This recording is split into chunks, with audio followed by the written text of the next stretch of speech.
अलवर में राजस्थान की सबसे बड़ी मोबाइल चोरी हुई है। अलवर बाईपास पर पौष इलाके में स्थित आशियाना आंगन प्लाजा के आईफोन स्टोर से चोर 48 आईफोन समेत करीब 40 लाख रुपए के 72 फोन चुरा ले गए। खास बात यह है कि चोरों ने बड़े आराम से चोरी की इस वारदात को अंजाम दिया है, क्योंकि चोर मोबाइल की पैकिंग तोड़कर उसके खाली डब्बे दुकान में ही छोड़ गए और अपने साथ सिर्फ मोबाइल ले गए। चोरों ने जिन मोबाइल्स की चोरी की है उसमें 48 आईफोन, 18 सैमसंग, 2 MI, 3 वीवो और 2 OnePlus कंपनी के मोबाइल शामिल हैं। इसके अलावा चोर अपने साथ 2 एप्पल वॉच, ईयरफोन, आईपैड और काउंटर में रखे 64,500 रुपए भी चुरा ले गए। पुलिस ने इस मामले की जांच शुरू कर दी है और दुकान में लगे CCTV की मदद से चोरों का पता लगाने की कोशिश कर रही है। के सेट हैं 2 MI और 3 वीवो के, और इसके अलावा एप्पल की 3 वॉचेज हैं, कुछ हेडफोन हैं और एक आईपैड चोरी गया है। तो ये घटना करीब सुबह 5 बजे के आसपास की है। अभी CCTV वगैरह ये सब चीज़ें दिखवा रहे हैं। अभी ये इसमें जो भी प्रकरण पंजीबद्ध किया जा रहा है और इसमें आरोपियों को चिन्हित की जा करके कार्रवाई की जा रही है। बारां की कृषि उपज मंडी में एक मंडी व्यवसायी की दुकान से एक चोर ने दिन दहाड़े ताला तोड़कर करीब 5 लाख रुपए की चोरी कर ली। बारां कृषि उपज मंडी में स्थित मंडी व्यवसायी सुरेंद्र मैसर्स की दुकान से करीब 5 लाख रुपए से भरा बैग चोरी हो गया। चोरी का पता व्यापारी को दुकान पहुंचने पर तब चला जब उसने दुकान और तिजोरी के ताले टूटे देखे। चोरी की ये वारदात CCTV में भी रिकॉर्ड हुई है। इस चोरी से मंडी परिसर में हड़कंप मच गया। व्यापारी की दुकान पर लोगों की भारी भीड़ जमा हो गई। खबर मिलते ही पुलिस भी मौके पर पहुंच गई और पूरे मामले की जांच शुरू कर दी। तो ये मंडी में कैश रहता है का दिन का, तो 2:24 के आसपास लड़का घुसा, उसने अंदर के ताले तोड़े, 2 कैश का बैग लिया और यहाँ से निकल गया। 2 मिनट में वो वारदात कर। कितना पैसा रखा हुआ था उसमें? करीबन 4 के आसपास होगा, 4-5 के आसपास। उस समय कोई नहीं था, सब डाक में गए।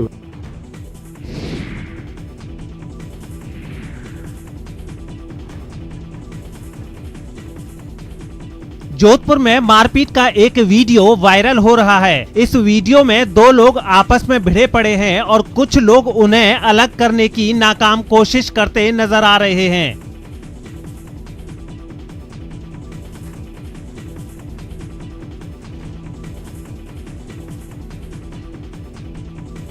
बताया जा रहा है कि ये वीडियो जोधपुर के खाबड़ा खुर्द गांव का है, जहां राशन दुकान के बाहर राशन डीलर और रूपाराम नाम के एक शख्स के बीच जमकर मारपीट हुई। मारपीट में शामिल रूपाराम का कहना है कि कुछ दिन पहले उसकी पत्नी राशन लेने के लिए राशन डीलर नारायण राम की दुकान पर गई थी, लेकिन वहां राशन को लेकर लड़ाई शुरू हो गई। रूपाराम के मुताबिक राशन डीलर ने अपने भाई के साथ मिलकर उसका राशन कार्ड फाड़ दिया। तो वहीं राशन डीलर का आरोप है कि पत्नी के पीछे पीछे आए रूपाराम ने लड़ाई की शुरुआत की थी और यही लड़ाई मारपीट में तब्दील हो गई, जिसका वीडियो अब वायरल हो रहा है। उधर पुलिस के पास भी ये वीडियो पहुंच गया है और उसने अपनी जांच शुरू कर दी है। सड़क पर बिखरे हुए पत्थर, गाड़ियों की टूटी हुई खिड़कियां और आसपास पत्थरों के निशान ये बताने के लिए काफी है कि ये इलाका कुछ देर पहले जरूर रण क्षेत्र बना होगा। सड़क पर संग्राम के बाद की ये तस्वीरें चूरू जिले के सुजानगढ़ की भराड़िया स्कूल के पास से आई हैं। पुलिस ने भी इस वारदात की जांच शुरू कर दी है और अब तक जो जानकारी मिली है उसके मुताबिक किसी बात पर 2 पक्षों के बीच पहले तो कहासुनी हुई थी और फिर दोनों की कहासुनी महासंग्राम में बदल गई। दोनों पक्षों के लोगों ने एक दूसरे पर जमकर पत्थर चलाए, जिसमें 2 गाड़ियों को अच्छा खासा नुकसान हुआ, जबकि एक होटल में भी तोड़फोड़ हुई। बताया जा रहा है कि इस पत्थरबाजी में 10 से ज्यादा लोगों को चोट लगी है, जिसमें से कुछ को अस्पताल में भर्ती कराया गया है।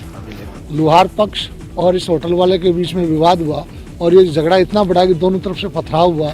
उस पथराव में पुलिस की गाड़ी के कांच भी टूट गया, इनकी खुद की 2 गाड़ियां हैं उनसे भी कांच टूट गए और इस पथराव से दोनों पक्षों के चोटें भी आई है। जिन लोगों के चोटें आई हैं उन दोनों पक्षों को अभी यहाँ से ले जाकर उनका मेडिकल करवा के और विधि सम्मत कार्रवाई की जाएगी। कोटा में चाकूबाजी की वारदातें थमने का नाम नहीं ले रही हैं। सोमवार की देर शाम एक और लड़के को बदमाशों ने अपना शिकार बनाया है। शरीर पर गहरे जख्म लिए लहूलुहान आदित्य पर बदमाशों ने चाकुओं से एक दो नहीं कई बार वार किए हैं, जिससे इसकी ये हालत हुई है। बताया जा रहा है कि कैथुनी पोल निवासी आदित्य पाठक को तबेला हाउस के पास 4-5 बदमाशों ने घेर लिया और उस पर चाकुओं से हमला शुरू कर दिया। इतना ही नहीं, हमला करने वाले बदमाशों ने आदित्य को पूरे परिवार समेत जान से मारने की धमकी भी दी और कहा कि जो करना हो कर ले। दरअसल आदित्य ने कुछ बदमाशों को अपने घर के पास हंगामा करने पर टोका था और उन बदमाशों ने आदित्य से उसी का बदला लिया है।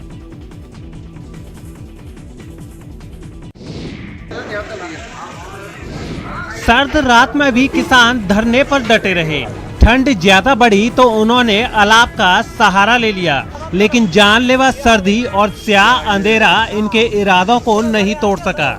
सर्द रात में धरने पर बैठे इन किसानों की ये तस्वीरें भरतपुर के बयाना से आई हैं, जहां अधिशासी अभियंता कार्यालय के बाहर खुले मैदान में किसान रात भर डटे रहे। दरअसल ये किसान राज्य सरकार की अनदेखी की वजह से नाराज हैं और मांग कर रहे हैं कि रात में 5 से 6 घंटे बिजली की जगह कम से कम 8 घंटे बिजली मिले। इन किसानों का आरोप है कि इस वक्त उन्हें 24 घंटे में महज 13 से 14 घंटे ही बिजली मिल रही है। जिस प्रकार से आज 4 डिग्री टेम्परेचर पर रात को बिजली दी जाती है और किसान रात को 11-12 बजे आकर किसान हो जाता है खेती पर अब पानी देता है और आज कई किसान इस कारण से मौत के मुंह में जा चुके हैं। इसलिए हमारी मांग है कि किसानों को 3 फेज बिजली दिन में दी जाए। हम जब तक दिन की लाइट नहीं होगी हम आंदोलन करते रहेंगे। सभी किसान बहुत परेशान हैं रात की लाइट से। हम जब तक संघर्ष कर देंगे हमारी दिन की लाइट नहीं होगी। राजस्थान में सर्दी रिकॉर्ड पर रिकॉर्ड तोड़ रही है। हालात ये है कि माउंट आबू के साथ साथ फतेहपुर, चूरू, सीकर और जयपुर के जोबनेर में पारा माइनस में दर्ज हुआ है। सिंहपुरा में 0.4 डिग्री तापमान होने के कारण जो रात को धोने के लिए कपड़े रखे हुए थे, सुबह उठकर देखा तो उसमें बर्फ की जमी हुई परत मिली। इतनी भयंकर ठंड पड़ रही है कि ना बर्तन धोवा तो भी पानी गर्म करना पड़े और कपड़ा धोवा तो भी ऊपर को पानी को काम में खोलने इसका टंकी को पानी और गर्म पानी से ही काम करना पड़ रहा है। मौसम विभाग से मिली रिपोर्ट को देखें तो आज बाड़मेर जिले को छोड़कर करीब पूरे प्रदेश में पारा 6 डिग्री से नीचे ही रहा। सबसे ज्यादा ठंडा इलाका माउंट आबू रहा, जहां तापमान -4 डिग्री दर्ज किया गया। इसके बाद फतेहपुर शेखावाटी में तापमान -3.2 डिग्री सेल्सियस दर्ज किया गया है। जयपुर के जोबनेर की बात करें तो यहाँ भी पारा -1.8 डिग्री सेल्सियस दर्ज हुआ है। मौसम विभाग द्वारा जारी की गई चेतावनी का असर साफ श्री गंगानगर जिले में देखने को मिल रहा है। अभी हम श्री गंगानगर जिला मुख्यालय पर हैं, जहां हम देख सकते हैं किस तरह से समूचे श्री गंगानगर जिला मुख्यालय को कोहरे ने अपनी आगोश में ले लिया है। मौसम विभाग ने कहा है कि 31 दिसंबर तक उत्तर पूर्वी राजस्थान के जयपुर, भरतपुर, बीकानेर, अजमेर और कोटा संभाग के करीब 1 दर्जन जिलों में तेज सर्दी पड़ने की संभावना है। साथ ही चूरू, झुंझुनू, सीकर, श्री गंगानगर, बीकानेर और हनुमानगढ़ इलाके में शीतलहर का भी अलर्ट जारी किया गया है।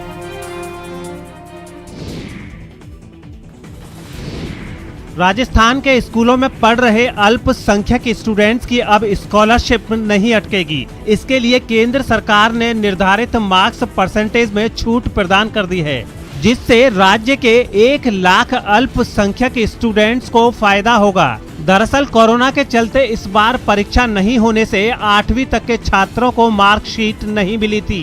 अंक तालिका के अभाव में 50% अंकों का निर्धारण नहीं होने से राज्य के स्कूलों में पढ़ने वाले 8वीं तक के अल्पसंख्यक स्टूडेंट्स पूर्व मैट्रिक छात्रवृत्ति के लिए आवेदन नहीं कर पा रहे थे। अब केंद्र सरकार ने निर्धारित अंक प्रतिशत पात्रता में छूट प्रदान कर दी है। अल्पसंख्यक समुदाय के जिन स्टूडेंट्स ने पिछली परीक्षा में 50% या इससे अधिक या सिर्फ कक्षा पास की है, वे भी आवेदन के लिए पात्र होंगे। माध्यमिक शिक्षा निदेशालय के छात्रवृत्ति प्रभारी डॉक्टर अशोक शर्मा ने बताया कि पूर्व मैट्रिक छात्रवृत्ति के ऑनलाइन आवेदन 31 दिसंबर तक नेशनल स्कॉलरशिप पोर्टल द्वारा किए जा सकेंगे। आवेदन के लिए पहली से 10वीं कक्षा के स्टूडेंट्स पात्र होंगे।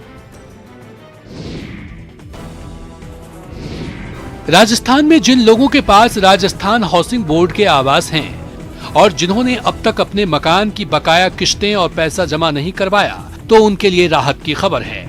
सरकार ने बोर्ड से आवंटित आवासों की बकाया राशि जमा करवाने वालों को ब्याज पेनल्टी में छूट दी थी, जिसे और बढ़ा दिया गया है। नगरीय विकास विभाग की ओर से जारी आदेश में कहा गया है कि इस छूट को 31 मार्च 2021 तक बढ़ाया जा रहा है। आपको बता दें कि जयपुर के मालवीय नगर, जवाहर नगर, शास्त्री नगर, मानसरोवर, प्रताप नगर व इंदिरा गांधी नगर में आज भी 1000 आवंटी ऐसे हैं जिनका लंबे समय से बकाया चल रहा है। इन पर ब्याज और पेनल्टी की राशि भी बहुत ज्यादा बन रही है। ऐसे में इन आवंटियों को इस छूट का लाभ मिलेगा। यही स्थिति प्रदेश के अन्य शहरों मसलन कोटा, उदयपुर, अजमेर, भरतपुर, हनुमानगढ़, बीकानेर का भी है।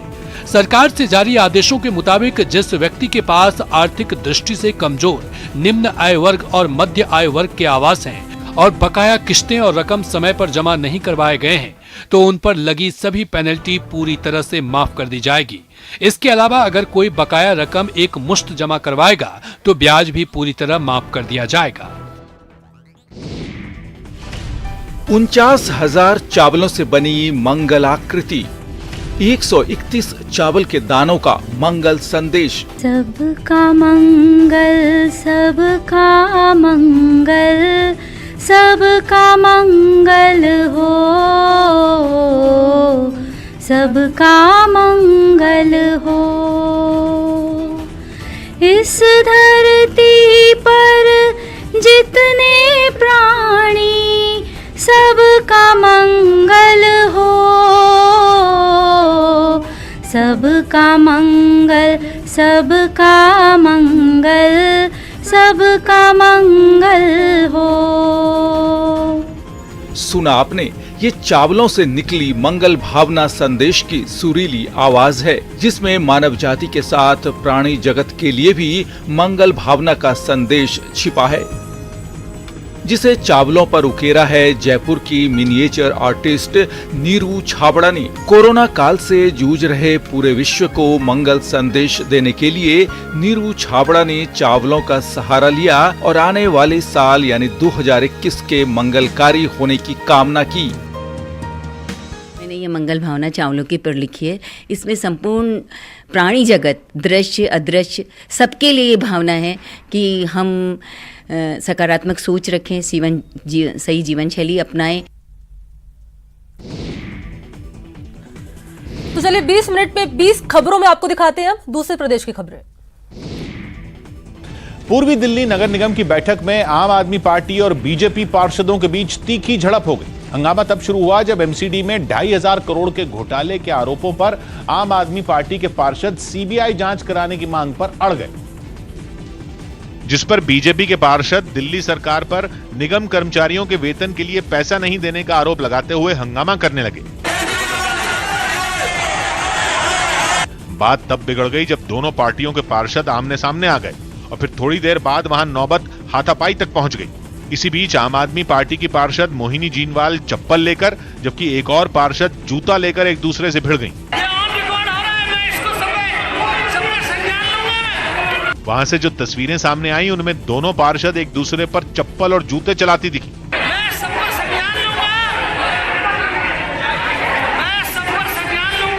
इस दौरान वहां मौजूद दोनों पार्टियों के कुछ पार्षद बीच बचाव करते दिखाई दिए, लेकिन तमाम कोशिश के बाद भी वहां हंगामा शांत नहीं हुआ। इसके बाद दोनों पार्टियों के पार्षद अपनी अपनी सीट पर खड़े होकर जोर जोर से नारे लगाने लगे।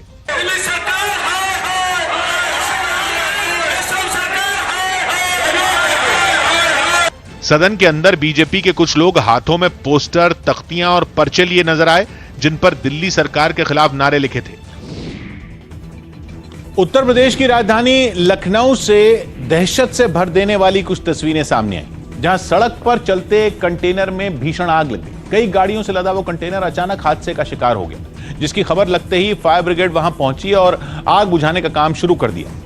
दमकल कर्मी कंटेनर से निकल रही लपटों को पानी की धार से शांत करने की कोशिश करने लगे।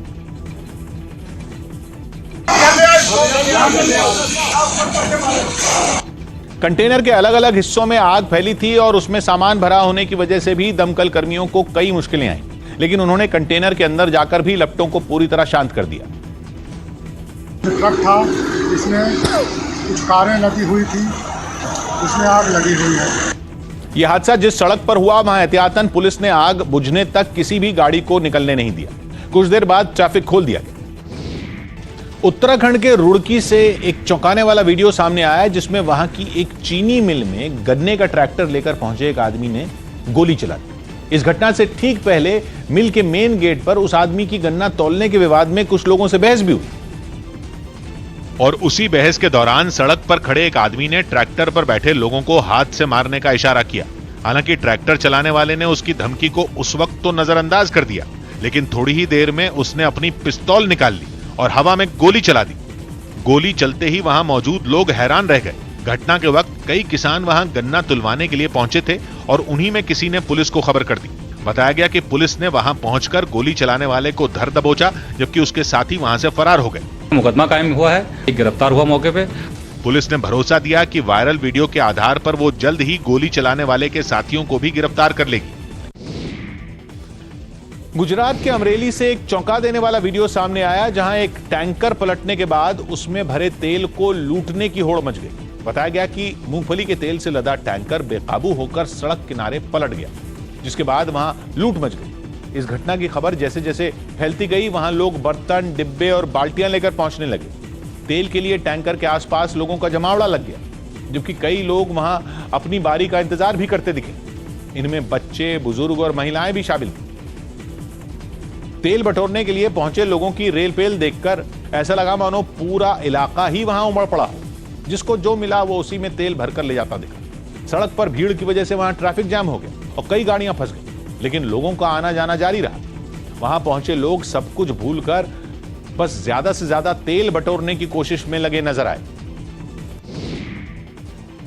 गुजरात के वलसाड से हैरान करने वाला एक वीडियो सामने आया, जहां कोरोना नियमों को दरकिनार कर एक शादी में हजारों की भीड़ जमा की गई। आरोप है कि वहां के एक बीजेपी नेता ने अपनी शादी में हजारों लोगों को बुलाया और इस वजह से उन पर और 11 लोगों पर केस भी दर्ज कर लिया गया। लेकिन जो वीडियो सामने आया वो वाकई हैरान करने वाला था। वहां एक जगह पर हजारों लोगों का हुजूम जमा नजर आया। सभी लोग नाच गाने में मस्त दिखे, जिन्हें देखकर ऐसा लगा मानो उन्हें कोरोना का कोई डर ही ना हो। उन्होंने ना मास्क पहनने की जरूरत समझी, न ही एक दूसरे से दूरी बनाने की। सभी जश्न में डूबकर बस नाचते रहे।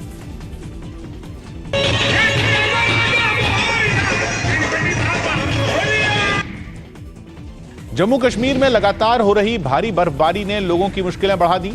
शीतलहर ने तो लोगों का जीना दुश्वार कर दिया। राज्य के पहाड़ी इलाकों में 1.5 फीट से ज्यादा बर्फबारी हुई, जिससे कई इलाकों में पारा 0 से कई डिग्री नीचे चला गया और कड़ाके की ठंड की वजह से वहां रहने वाले लोगों की परेशानियां बढ़ गईं। राजौरी से जो तस्वीरें सामने आई, उनमें एक तस्वीर में शहर की एक सड़क पर बर्फ की मोटी परत दिखाई दी। इस दौरान वहां कई लोग सड़क से बर्फ हटाने के काम में जुटे नजर आए, ताकि उस सड़क पर फिर से आवाजाही शुरू की जा सके। सर्दी बहुत है, अभी 1.5 फुट से ऊपर बर्फ गिरी है यहाँ पर। वहां से आई एक दूसरी तस्वीर में भारी बर्फबारी के बाद वादियां बर्फ से ढकी दिखी। पेड़ पौधे बर्फ से लदे नजर आए। देखकर ऐसा लगा जैसे किसी ने पहाड़ियों पर सफेद चादर बिछा दी।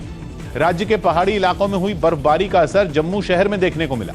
बर्फीली हवाओं की वजह से ठिठुरन बढ़ी तो लोग आग तापने को मजबूर हो गए। सबसे ज्यादा परेशानी उन लोगों को उठानी पड़ रही है जिन्हें इस हाड़ कपा देने वाली ठंड में काम के सिलसिले में घरों से बाहर निकलना पड़ रहा है। हिमाचल प्रदेश के कई शहरों में हुई भारी बर्फबारी के बाद बढ़ी ठंड ने लोगों को ठिठुरने पर मजबूर कर दिया। कई घंटों तक लगातार हुई बर्फबारी से सड़कों पर 3 से 4 इंच तक बर्फ की मोटी परत बिछ गई। राजधानी शिमला में तो बर्फबारी से कई रास्ते बंद हो गए और मकानों की छतों के ऊपर बर्फ की मोटी परत बिछ गई। पेड़ पौधे भी बर्फ से लद गए। सड़कों पर खड़ी गाड़ियों पर बर्फ ने कब्जा जमा लिया। भारी बर्फबारी की वजह से दूर दूर तक सिर्फ बर्फ ही बर्फ नजर आई। ऐसा लगा जैसे चारों तरफ बर्फ की सफेद चादर बिछी। लेकिन नए साल का जश्न मनाने पहुंचे पर्यटकों के चेहरे बर्फबारी से खिल गए। वहां से आई एक तस्वीर में सैलानी बर्फ के साथ खेलते दिखाई दिए। इतने ज्यादा हम मजे कर रहे हैं पूरी फैमिली के साथ। नारकंडा में तो से भी कुछ ऐसी ही तस्वीरें सामने आई। वहां भी भारी बर्फबारी की वजह से रास्ते बर्फ से ढके दिखाई दिए। देखने से ऐसा लगा जैसे बर्फ के नीचे सड़कें गुम हो गई। कुफरी में तो बर्फबारी की वजह से कई रास्ते बंद हो गए, जिसके बाद सड़कों पर फिर से आवाजाही शुरू करने के लिए प्रशासन के लोग मशीनों की मदद से बर्फ हटाने में जुट गए। कुछ इसी तरह का नजारा सामने आया मनाली से भी। वहां भी बर्फबारी की वजह से सब कुछ सफेद नजर आया। तो 20 मिनट में 20 खबरों में अब देखते हैं अंतर्राष्ट्रीय जगत की खबरें। जर्मनी के एक पत्रकार ने रूस और चीन की हाइपरसोनिक मिसाइलों को यूरोप की सुरक्षा के लिए बड़ा खतरा बताया, जिसके बाद दुनिया पर तीसरे विश्व युद्ध का खतरा एक बार फिर मंडराने लगा, क्योंकि हाइपरसोनिक मिसाइलों से निपटने के लिए दुनिया भर के एंटी बैलिस्टिक मिसाइल सिस्टम और एयर डिफेंस सिस्टम करीब नाकाम ही साबित हुए। हाइपरसोनिक मिसाइलें ऐसी मिसाइलें हैं जो आवाज की रफ्तार से भी तेज गति से निशाने की तरफ बढ़ती हैं। जर्मनी का दावा है कि जिस तेजी से चीन और रूस हाइपरसोनिक मिसाइलों का बेड़ा बढ़ा रहे हैं, पूरे यूरोप की सुरक्षा खतरे में। इससे पहले अमेरिका की फौज ने जर्मनी में एक बेस बनाया था जिसने ऐसे ही खतरे से आगाह किया था। अमेरिकी फौज ने दावा किया था कि रूस ने एक सबमरीन से लंबी दूरी तक मार करने वाली मिसाइल का परीक्षण किया। अब जर्मनी का दावा यह है कि रूस और चीन के पास मौजूद हाइपरसोनिक हथियारों की सही गिनती का भी दुनिया को अंदाजा नहीं।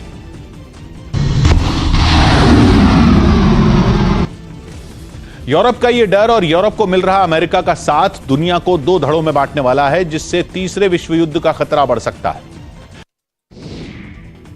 कोरोना की मार झेल रहे ब्रिटेन पर मौसम ने भी तरस नहीं खाया। बेला तूफान की वजह से वहां हवा की रफ्तार 170 किलोमीटर प्रति घंटा तक पहुंच गई और भारी बारिश ने लोगों के सिर पर मुसीबतों का पहाड़ तोड़ दिया। जिसके बाद ब्रिटेन का भूगोल तो बिल्कुल बिगड़ा हुआ नजर आया। वहां से आई बाढ़ की तस्वीरें देखकर समझ ही नहीं आया कि जमीन कहां है और नदी कहां। तूफान की वजह से बादल ऐसे झमाझम बरसे कि नदियों में पानी समाना मुश्किल हो गया। नतीजा शहर के बीचों बीच नदी बहती दिखी। आसमान से ली गई तस्वीरों में सैकड़ों मकान चारों तरफ से बाढ़ के गंदे पानी से घिरे नजर आए। एक इलाके में तो 25 टन की भारी भरकम नाव तक तूफान के आगे टिक नहीं पाई और बहकर नदी के किनारे पर फंस गई। उसे पानी से निकालने के लिए बचाव कर्मियों को बुलाना पड़ा। समंदर की लहरें भी आक्रामक दिखी। वो कई फीट ऊपर तक हिलोरे मारती नजर आईं। बाढ़ से निपटने के लिए लोगों ने भी कमर कस ली। उन्होंने अपने घरों के दरवाजों खिड़कियों पर बैरियर लगा दिए ताकि बाढ़ का पानी उनके घरों में